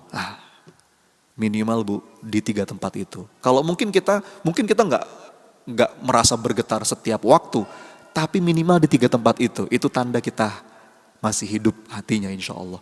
Tapi kalau sampai di 3 tempat itu saja kita tidak menemukan getaran, apa kata beliau? Mintalah kepada Allah agar Allah memberimu hati, karena sungguh engkau sudah tidak punya hati. Naudzubillah. Jadi, Bu, ini ciri pertama, orang yang lembut, dia mudah bergetar. Yang kedua, nah kalau tadi kan habluminallah, Bu. Habluminallah itu dia mudah bergetar. Ketika melihat pemandangan alam, dia langsung ingat Allah. Ya Rob, indah banget ciptaanmu. Gitu. Nah itu tuh habluminallah. Ada lagi ciri yang habluminanas. Ciri hati lembut, iman hidup. Ngelihat orang tuh, Bu, seperti melihat dirinya sendiri. Maksudnya apa? Dia tuh punya empati yang besar. Orang susah, dia ikut susah. Makanya kalau ada orang yang sampai, mohon maaf ya Rob, saya sedih itu, Bu. Kalau sampai ada orang yang nyiksa orang lain, nyiksa anak tirinya, terus dia merasa biasa-biasa aja. Jangan-jangan tuh tanda hati mati, Bu. Naudzubillah. Apalagi sampai menghilangkan nyawa orang, terus gak ada rasa bersalah gitu. Ya, hati yang hidup itu, Bu, orang susah dia ikut susah. Orang menderita, dia ikut menderita. Dan ini kualitas karakter Nabi yang sampai Allah banggakan dalam Quran. Apa kata Allah? Laqad ja'akum rasulun min anfusikum azizun alaihi ma anittum harisun alaikum bil mu'minina raufur rahim. Rasul tuh Bu, ngelihat orang susah ikut susah. Kepengen semua orang selamat. Namanya Ainur Rahmah. Ainur Rahmah itu memandang orang tuh dengan rahmah. Itu tanda hati lembut Bu. Karena tadi sebagaimana yang saya bilang di awal, kelembutan itu dimulai dari dalam. Sebelum dari lisan, sebelum dari tindakan, itu dari dalam. Begitu pula sebaliknya, kasar, keras, bengis, itu dimulai dari dalam Bu. Jadi kalau mau latihan melembutkan hati, itu dimulai dari dalam. Nih coba nih sekarang saya tes ya Bu ya. Saya mau tes seberapa lembut hati ibu, seberapa baik hati ibu. Mau dites gak? Saya tes ya. Nih coba. Contoh. Misalnya, ini contoh ya. Ibu lagi naik kereta. Oke. Anggaplah KRL atau mungkin LRT, MRT gitu. Ibu naik kereta, tiba-tiba di salah satu stasiun pemberhentian, masuk tuh penumpang. Ada seorang bapak bawa satu orang anaknya yang masih SD lah, masih kecil. Nah, begitu dia masuk, jalan keretanya. Ternyata Bu, si anak itu yang baru masuk itu nggak mau diem. Aktif banget Bu. Lari sana, lari sini, pindah ke gerbong sana, pindah ke gerbong sini. Begitu dia lari, kadang-kadang dia nyenggol orang, penumpang lain sampai mau jatuh. Kadang-kadang agak teriak-teriak, ketawa-ketawa. Penumpang sudah mulai terganggu. Tapi si bapak dari anak itu, dia diem aja Bu. Nggak ngapa-ngapain. Dia ngeliatin anaknya diem aja. Nah sekarang saya mau nanya, jawab jujur, bagaimana Anda melihat anak itu? Ayo jawab. Ayo jawab. Jangan langsung solehah jawabannya. Ha?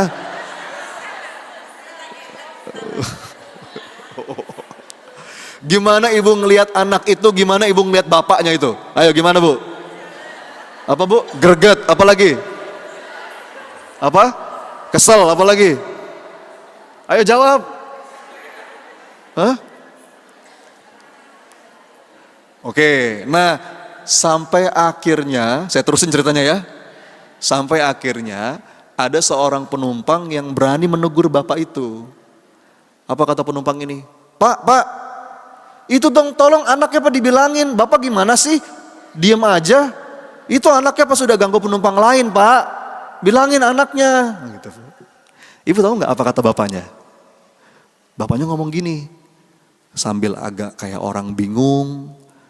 Matanya berkaca-kaca, ngomongnya terbata-bata, si bapak ngomong gini, Bapak Ibu, saya mohon maaf ya, saya terus terang nggak tahu harus ngomong gimana sama anak saya.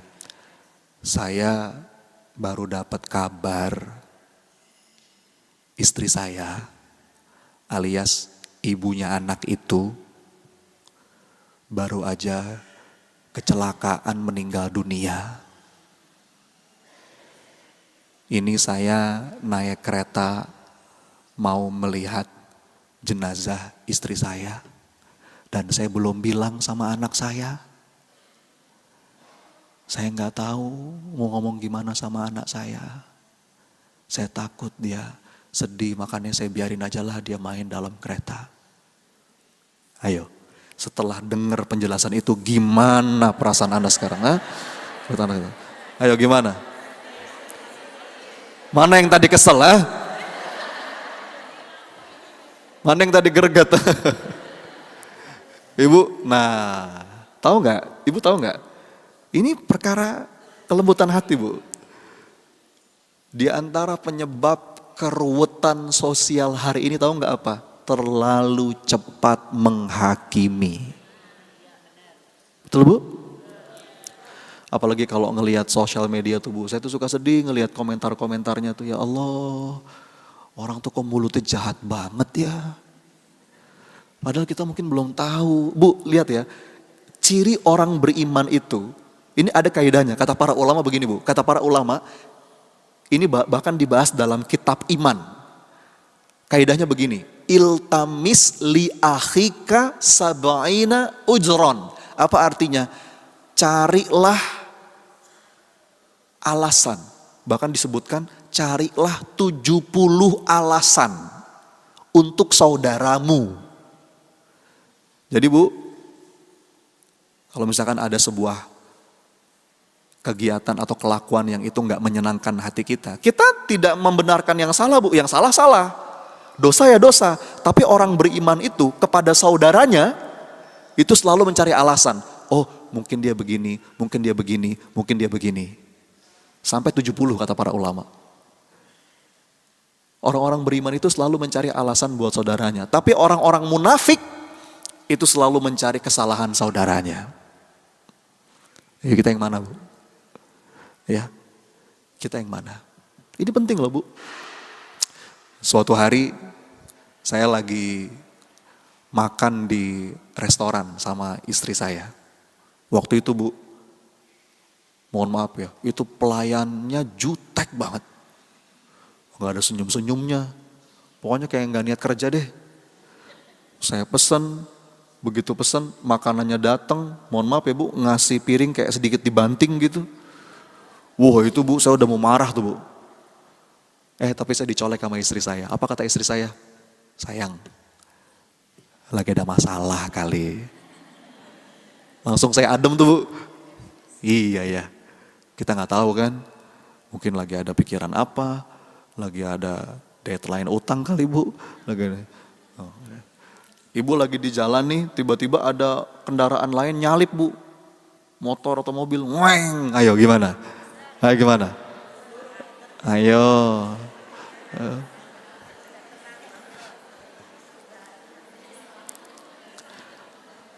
Mungkin istrinya mau melahirkan kali. Atau mungkin mules kali. Kan rugi Bu kalau kita kejar. Misalnya kita disalib terus kita merasa harga diri kita dinodai. Wow kejar, kurang ajar nih. Begitu kita kejar ternyata dia di pom bensin Bu.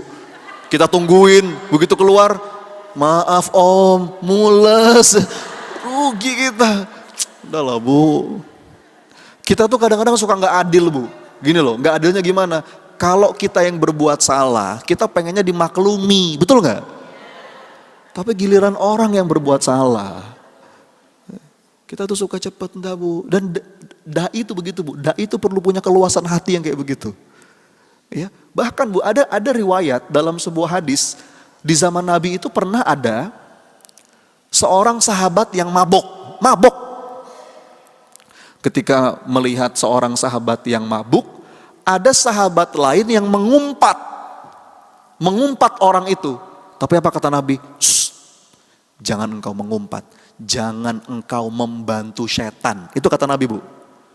Karena begini Bu, kalau orang lagi jatuh dalam maksiat, dalam lubang maksiat, kan berarti lagi ketipu setan gitu Bu ya. Terus kita mengumpat, itu makin dalam dia. Makanya dai itu perlu punya kelembutan hati. Kita tidak membenarkan dosanya, dosa ya dosa.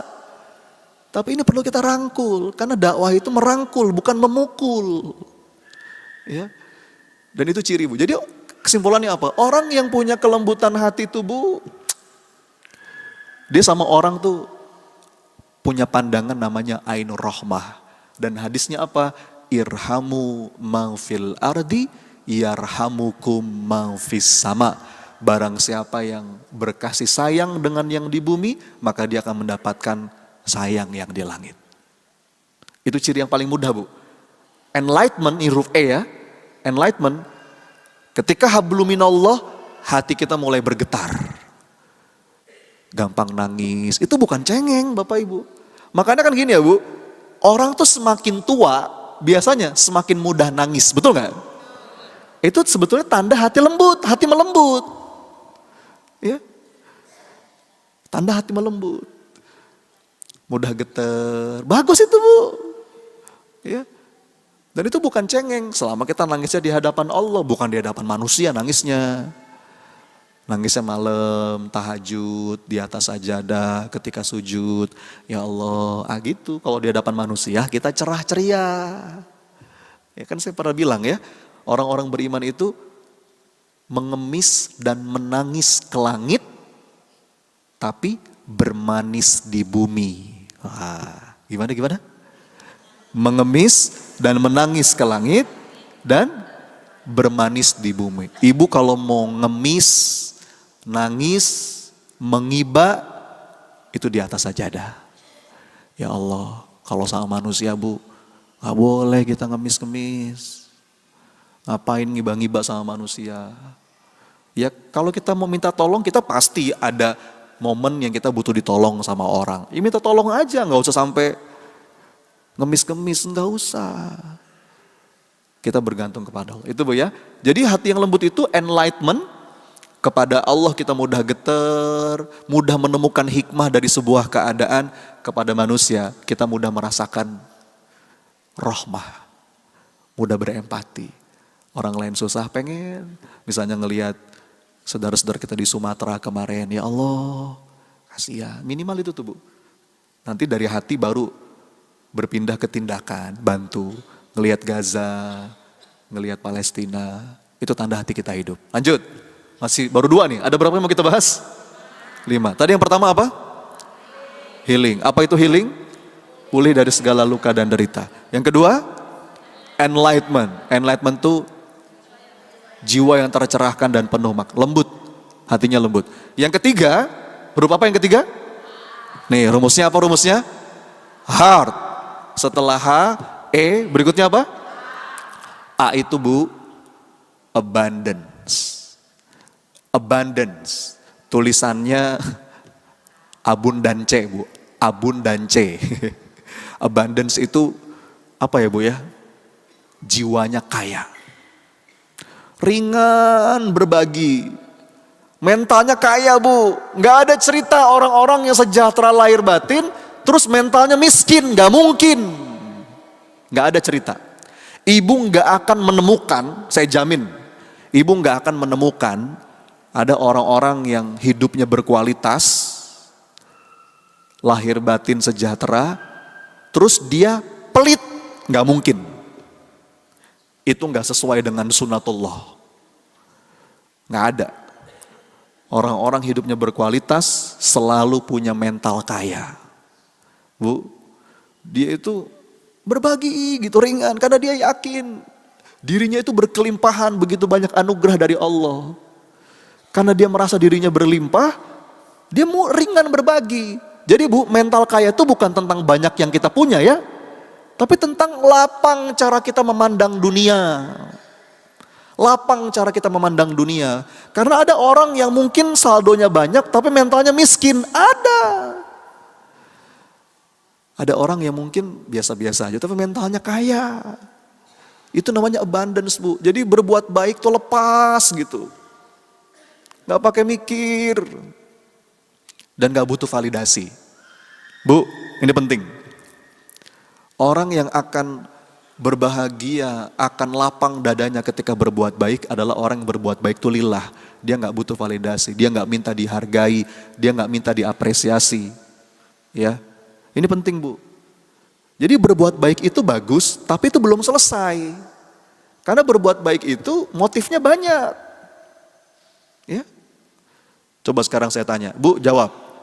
Ini udah sering juga saya tanyakan. Apakah berbuat baik itu pasti bahagia? Jawab. Apakah berbuat baik pasti bahagia? Benar. Nah, coba ya kita buktikan. Saya kasih contoh sekarang nih. Nih ibu-ibu suatu hari tiba-tiba dapat hidayah. Dapat ilham pengen berbuat baik kepada suami. Oh iya, bagi seorang istri Bu, perbuatan baik yang paling utama kepada suami, bukan kepada yang lain. Tiba-tiba ibu pengen berbuat baik nih sama suami. Apain Ustadz? Saya pengen ngasih kejutan Pengen masakin suami makanan yang paling dia suka. Saya tahu banget kalau dimasakin ini pasti suami gak akan nolak. Siang-siang suami di kantor, ibu udah belanja ke pasar, masak itu sepenuh hati, Bu. Sepenuh jiwa. Meja makan ditata, ada hidangan pembuka, hidangan utama, hidangan penutup. Kenapa sampai ditata? Karena niat nanti malam sama suami pengen candlelight dinner. Wah. Bu ya. Dah, jadi tuh. Ditungguin suami pulang, habis maghrib, habis isya, kau belum pulang-pulang ya. Macet kali. Akhirnya Bu, ibu lapar-lapar nungguin gitu ya. Setelah sekian jam, pulang juga tuh suami yang dinanti, ketok pintunya. Assalamualaikum, ibu sudah siap menyambut dengan akhlak terbaik. Dibuka pintunya, waalaikumsalam suamiku. Dibawain tasnya masuk ke dalam, ditunjukin meja makan. Ayah, lihat, surprise. Tapi Bu, suami dengan wajah agak bingung gitu ya. Apa kata suaminya, mama ngapain? Kok nggak bilang-bilang sama ayah? Kata istrinya, atau kalau bilang-bilang bukan surprise namanya ayah. Terus kata suaminya, mah tadi tuh ada klien penting datang ke kantor. Ayah diajak makan sama atasan, gak mungkin ayah nolak. Mana makanannya enak banget lagi. Ayah makan banyak tadi.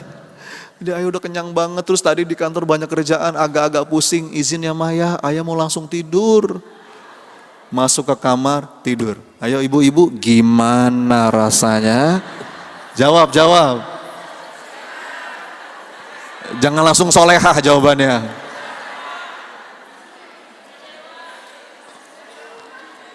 Jadi saya ulang pertanyaannya. Apakah berbuat baik itu pasti bahagia? Belum tentu. Tergantung Bu motifnya apa.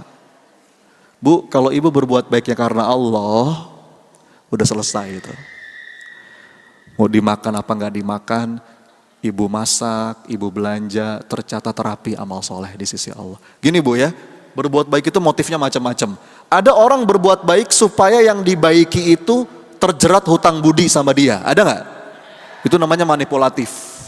Ada yang begitu tuh Bu. Saya berbuat baik supaya yang dibaiki itu hutang budi sama saya. Suatu hari nanti dia akan nurut sama saya. Dia nggak bisa menolak permintaan saya. Nah, itu manipulatif Bu. Ya. Satu, capek. Ada orang berbuat baik transaksional. Saya berbuat baik supaya dia baik. Saya berbuat baik supaya dia nggak jahat sama saya, transaksional. Itu masih lelah. Ada orang berbuat baik supaya dapat validasi. Ya, termasuk nih ibu-ibu ya Bu. Jangan suka cari validasi sama anak ya Bu. Ibumu nak.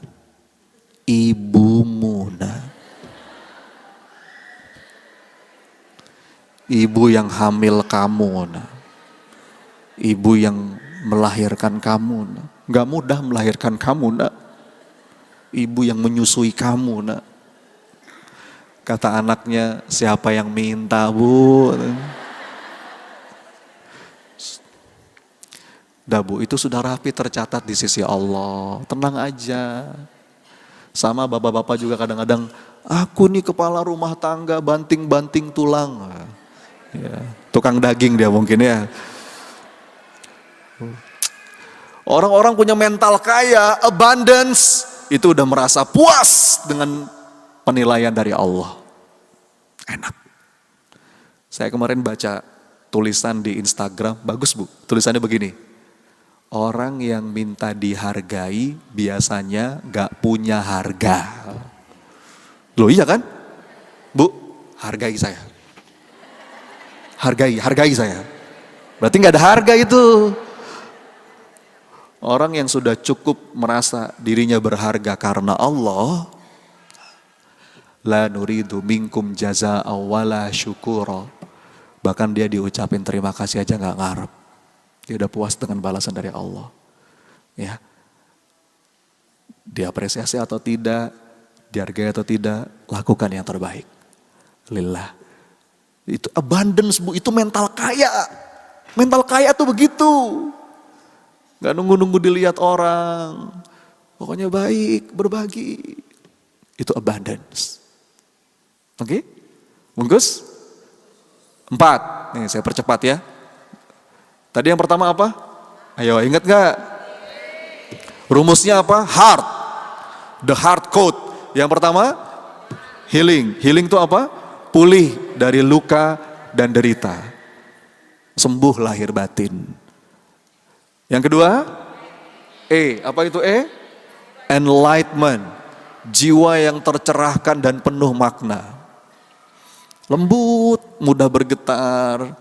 Sama orang itu berbaik sangka. Lembut hatinya, baik hatinya. Yang ketiga, abundance. Mentalnya kaya. Nggak takut kekurangan, ringan berbagi. Dan Ramadan tuh latihannya, Bu. Saya titip ya, Bu ya. Ramadan mesti beda tuh. Kasih yang terbaik. Kalau sedekah mah Ibu udah biasa, saya yakin ya. Ini kan wajah soleha nih insya Allah ya. Apalagi udah sering datang ke pengajian. Pastilah saya mah yakin kalau untuk urusan sedekah Ibu gak diragukan. Tapi kalau Ramadan yang beda dong. Bu, yang bergetar gitu. Ya Allah. Kalau perlu sedekah sampai nangis, Bu. Pernah gak Bu sedekah nangis, Bu? Wah, itu gak kebayang bagaimana punya kekuatan untuk mengubah hidup. Rasulullah itu, Bu, menurut beberapa riwayat dikatakan tidak pernah ditandingi oleh bulan-bulan yang lain dalam hal berbagi kecuali di bulan Ramadan. Ya, Bu ya, itu betul deh, itu melembutkan hati. Itu melembutkan hati. Saya mengajak diri saya sendiri dan juga Bapak Ibu sekalian. Ayo, Ramadan itu mesti beda kualitasnya. Kualitas amalan-amalan kita. Oke? Nah, huruf yang keempat, apa yang keempat? R. R itu resilience. Apa, Bu? Resilience itu apa ya bahasa gampangnya? Tangguh. Dia punya daya tahan, dia nggak mudah pecah. Dia bisa bertahan dan bertumbuh dengan lega. Sebetulnya resilience itu, Bu, kalau dalam bahasa Arab agak dekat maknanya dengan sober. Sober, sabar. Nah, lagi-lagi sama tuh kayak healing tadi. Sabar itu juga satu kata yang sering disalahpahami sekarang. Kalau saya bilang sabar, Bu, kesannya apa? Sabar tuh kayaknya mengurut dada gitu ya. Orang sabar tuh kayaknya kalau ditampar pipi kanan ngasih pipi kiri. Itu bukan sabar, Bu. Sabar tuh begini loh, sabar itu analoginya begini ya. Anda mau berjalan ke sebuah tempat. Hujan, badai, banyak halangan, tapi Anda terus berjalan. Itu sabar. Jadi tangguh. Banyak orang salah paham sih, karena suka dikit-dikit sabar, kadang-kadang sabar tuh ngempet gitu. Bukan, sabar bukan itu, Bu, definisinya. Sabar itu resilience. Dia bisa bertahan sekaligus bertumbuh dengan lega. Bu, lawan dari resilience itu fragile. Ibu tahu fragile? Fragile tuh tulisannya fragile. Pernah baca nggak, Bu? Baca di mana, Bu? Baca di paket ya, kan saya tahu nih. Ini sahabat-sahabat tukang paket semua nih ya. Hampir tiap hari tukang paket datang silaturahim. Masih banyak tuh keranjang yang belum di check out ya. Fragile itu gampang pecah. Gampang rapuh. Nah, lawannya itu resilience. Dia tangguh. Apa rahasia orang-orang beriman tuh bisa tangguh? Karena dia yakin dalam setiap kesulitan, musibah, maka bersama itu ada ibadah. Ada ibadah. Bu, makin berat sebuah keadaan, makin berat sebuah amal, makin besar ganjarannya di sisi Allah. Al-ajru ala qadri al-masyaqqah. Jadi kalau ibu makin berat, makin gede itu ganjarannya di sisi Allah. Ya. Makanya para sahabat itu Bu sama-sama berangkat ke medan perang untuk berjihad. Tapi nilainya beda-beda. Ada yang berangkat ke medan perang, ya, wah kesempatan nih berperang. Kenapa? Di rumah mumet, lihat istri, gitu. Tapi ada yang berangkat ke medan perang berat karena di rumah istrinya baik. Jadi semakin berat, amalannya sama Bu. Tapi begitu semakin berat yang kita rasa, makin gede ganjarannya. Ibu ke tempat ini itu beda-beda. Ada yang dekat ke sini, ada yang dari jauh, ada yang bawa kendaraan sendiri, ada yang naik kendaraan umum. Makin berat upaya kita terhadap sebuah amal, itu makin gede ganjarannya di sisi Allah. Ya, jadi itu resilience. Dan orang-orang yang resilience itu yakin, bersama kesulitan pasti ada kemudahan. Kata Abdullah bin Mas'ud, seandainya kesulitan itu masuk ke dalam sebuah batu, maka di saat yang bersamaan, kemudahan akan ikut mengejarnya masuk juga ke dalam batu itu. Jadi Bu, orang-orang yang punya resilience, dia yakin gak mungkin ada sebuah kesulitan kecuali pasti Allah sertakan karunia kemudahan. Ketika ada satu pintu yang tertutup, di saat yang bersamaan Allah membuka pintu lain. Tapi kadang-kadang kita tuh suka sibuk meratap di pintu yang tertutup dan kita gak sadar ada pintu lainnya Allah buka. Jadi orang-orang beriman itu dalam keadaan berat, kenapa dia bisa tangguh? Dia yakin Allah gak akan menimpakan sebuah keadaan kecuali sesuai dengan kesanggupan hambanya. Oke, bisa dipahami ya? Itu namanya resilience. Terakhir, huruf apa terakhir? T. Nah, T itu trust. Apa Bu? Trust itu apa? Optimis, percaya, baik sangka. Dan ini berhubungan Bu. Orang itu akan resilience kalau dia punya trust. Orang itu akan kuat, tangguh kalau dia punya trust, punya kepercayaan, punya keyakinan. Sekarang saya nanya, ibu tahu nggak apa yang bikin ibu-ibu kuat puasa? Nih, apa yang bikin ibu-ibu kuat puasa hari ini? Apa Bu kira-kira? Hah? Karena ibu yakin akan ada azan maghrib, ya nggak? Loh iya Bu, bener gak? Kalau nggak jelas Bu, ibu pasti gak kuat. Ibu akan kuat puasa karena ibu yakin, oh nanti maghrib. Analoginya begitu. Orang tuh kalau punya trust, dia akan enteng, optimis dan baik sangka. Lihat, orang-orang beriman itu ada sebuah kalimat yang sering saya kutip ya. Kalimatnya begini, aku mencintai takdirku. Kenapa? Karena aku tahu yang mengatur hidupku adalah yang paling mencintaiku. Ketika dalam keadaan penantian yang begitu panjang, bisa gak kita tetap punya trust?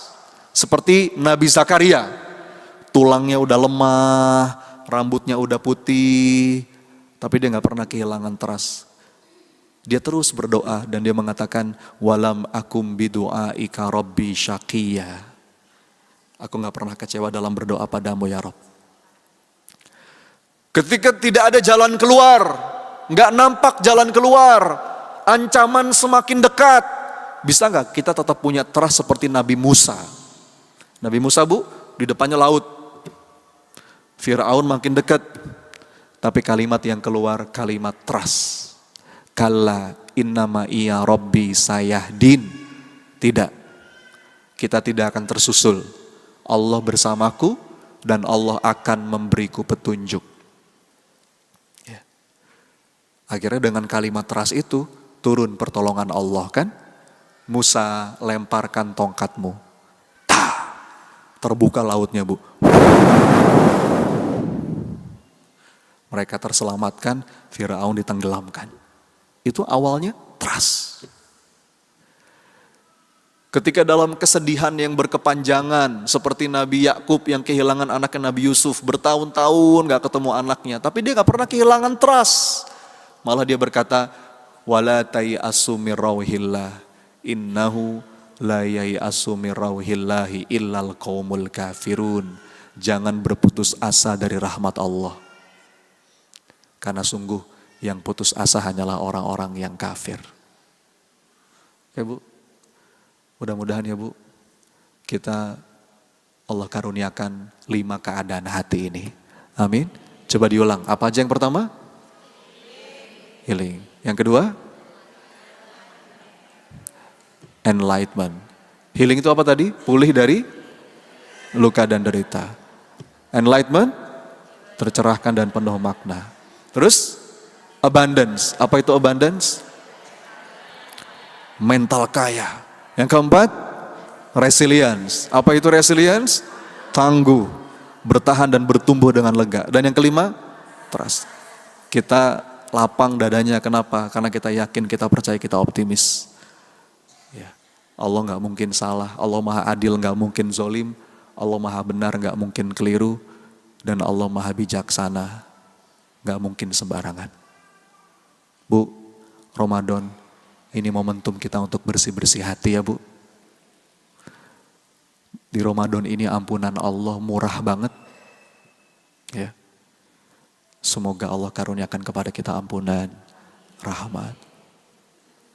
Istighfar dulu ya Bu, boleh gak?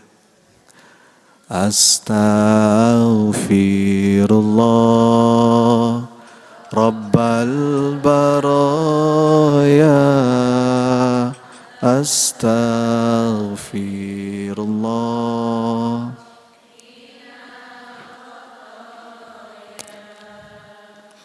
Astaghfir. Sambil ingat dosa Bu. Rabbal baraya.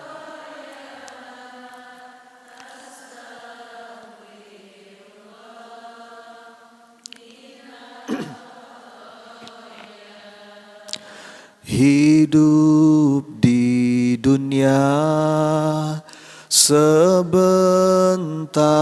saja, sekedar mampir sekejap mata. Jangan terpesona, jangan terpedaya. Akhirat nanti tempat pulang kita. Akhirat nanti hidup sebenarnya. Astaghfirullah. Ampuni kami ya Allah. Minal khotoya. Astaghfirullah Rabbal baraya.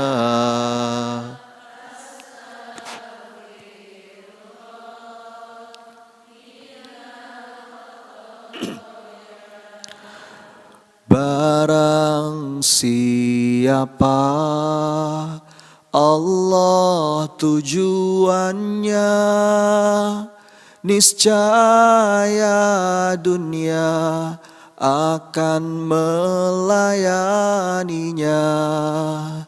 Namun siapa dunia tujuannya, niscaya akan letih dan pasti sengsara. Diperbudak dunia sampai akhir masa. Astaghfirullah bal baraya.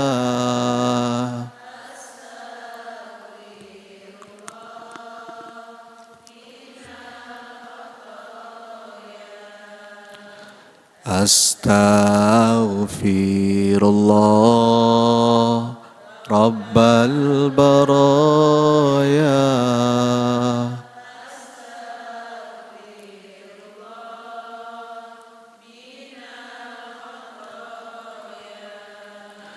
Kasih sayang Allah Maha mempesona, betapapun kita mengkhianatinya, tiada terputus curahan nikmatnya, selalu dinanti kembali padanya, selalu dinanti bertaubat padanya.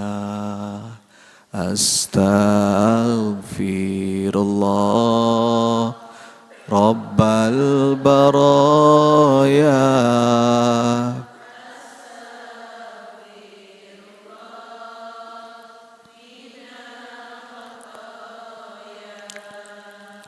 Astaghfirullah Rabbal baraya.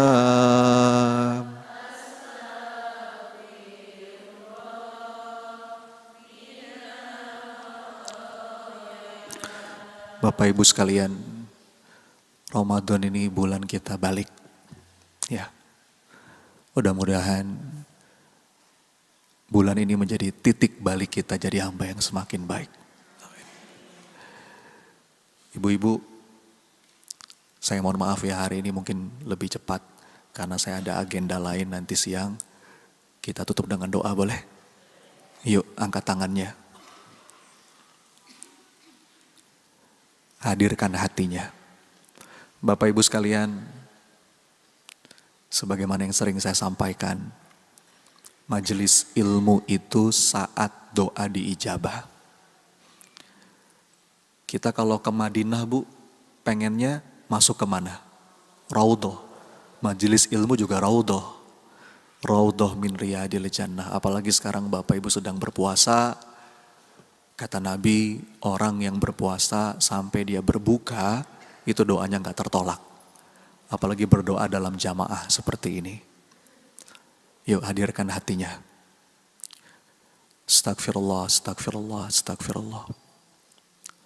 Salawat kepada Nabi, Allahumma salli wa sallim wa barik ala Muhammad wa ala alihi wa ashabihi ajmain.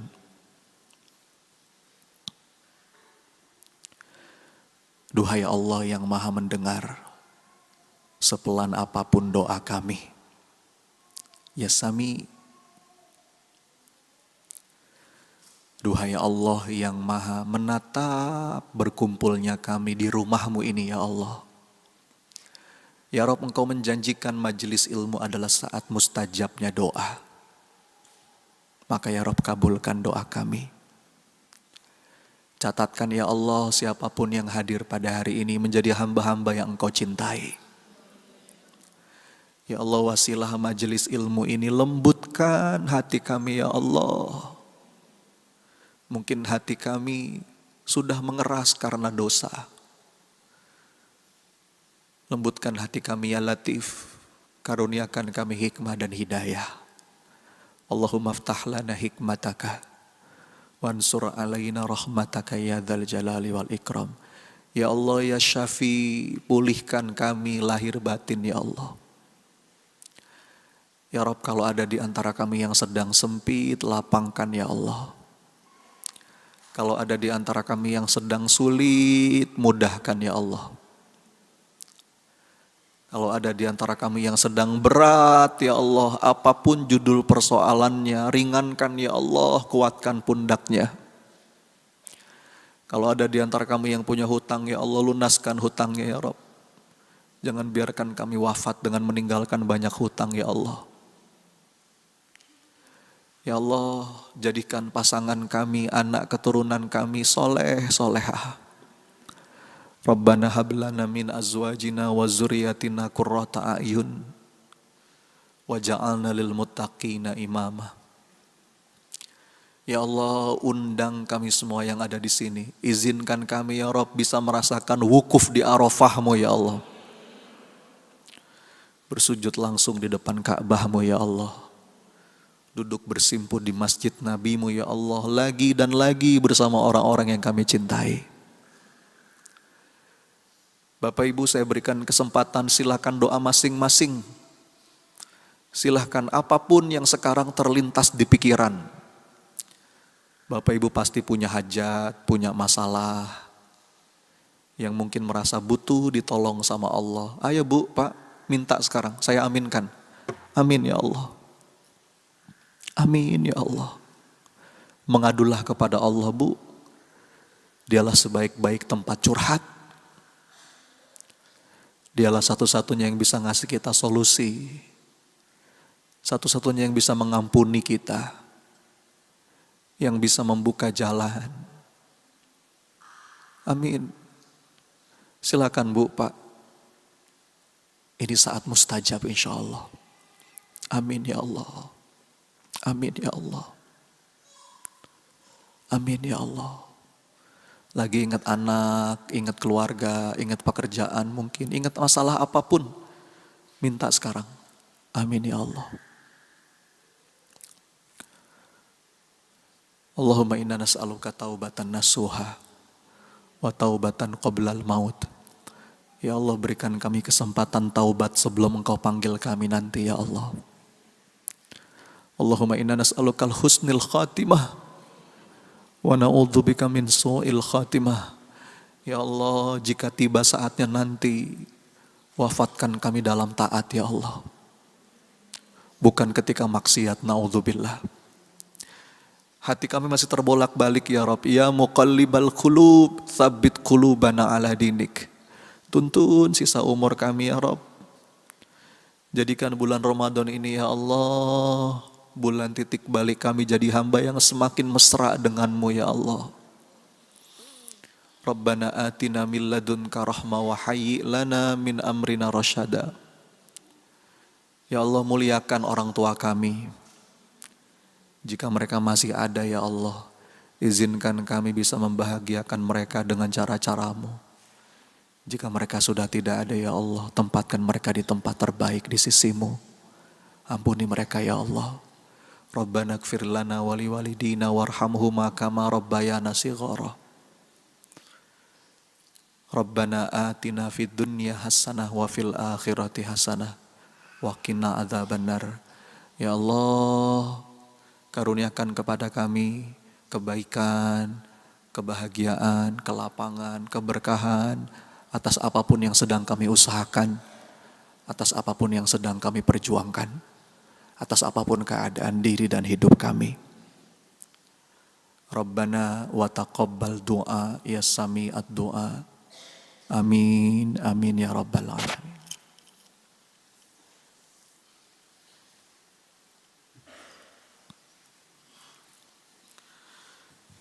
Bapak Ibu boleh dengan kanan kirinya bersalaman, ucapkan terima kasih, minta maaf, saling mendoakan. Mudah-mudahan jadi saudara sehidup sesurga insya Allah. Saya minta maaf ya Bapak Ibu, hari ini tidak ada sesi tanya jawab karena saya ada agenda lanjutan, ngejar waktu, mudah-mudahan Allah berkahi perjalanannya, dan mohon doa Bapak Ibu mudah-mudahan sehat dan selamat, dan semoga juga ayah bunda semua makin hari di bulan Ramadan ini makin meningkat kualitas dirinya, kualitas imannya, kualitas takwanya insya Allah. Terima kasih. Subhanakallahumma wa bihamdika asyhadu an la ilaha illa anta astaghfiruka wa atubu ilaik. Assalamualaikum warahmatullahi wabarakatuh.